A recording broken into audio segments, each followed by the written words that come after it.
பார்க்கவே எவ்வளோ அழகாக இருக்குல்ல. கிரிக்கெட்டில் சச்சின், தலை தோனி, அப்புறம் யார் நமக்கு பிடிச்ச எல்லா துறைகள்லேயும் ஒருத்தவங்க இருப்பாங்கல்ல, அந்த மாதிரி தலை தனக்கு பிடிச்ச தன்னோட இன்ஸ்பிரேஷன் ஆரியட்டன் சேனனோட சிலைக்கு அந்த காலுக்கு முத்தம் கொடுக்குறாப்புல. அப்போ அவர் எந்த அளவுக்கு மதிக்கிறாருன்னு பாருங்க.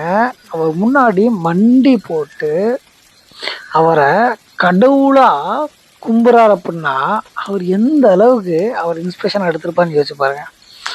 இதை வீடியோ எடுத்து அவரே தான் அப்லோட் பண்ண சொல்லியிருக்காரு. அதுக்கு பின்னாடி ஒரு விஷயம் இருக்கு. ஏன்னா இந்த வீடியோ வைரல் ஆகிறதுக்கு தான் அவர் எடுக்க சொல்றாரு அப்படின்னா இந்நேரம் இந்த வீடியோ நம்மளால் அப்லோட் பண்ண முடியாது. காப்பிரைட் ஸ்ட்ரைக் கொடுத்துட்டு போய்கிட்டே இருப்பாங்க. ஆனால் தலை போடுற எந்த வீடியோவும் காப்பிரைட் ஸ்ட்ரைக் ஆகவே ஆகாதுங்க. நோட் பண்ணியிருக்கீங்களா? அதுதாங்க தலை. அதனால தாங்க தலைன்றான். தலை தாங்க எப்பயும்